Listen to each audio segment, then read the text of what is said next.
Hey again, we're gonna do a little garden tour post freeze that we got here in Florida. So let's take a look. Let's first start with the broccoli.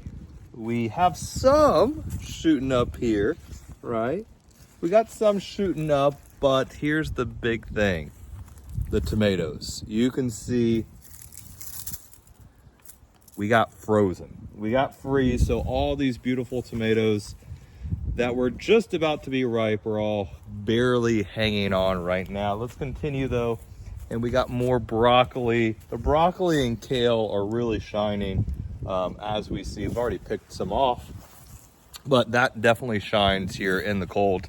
And the spinach deep down, some cilantro too. But let's take a look in the middle, and this a little sad to look at here. So more tomatoes, just completely frozen, more broccoli.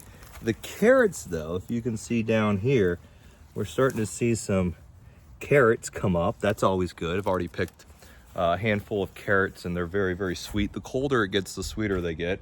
And let's continue, more broccoli. This one's looking very, very nice right here. You can see some tomatoes falling already because of the cold.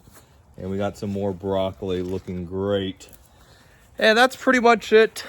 Nothing too crazy with the freeze, but I was still growing tomatoes up until early February here in Tampa, Florida. So really nice treat.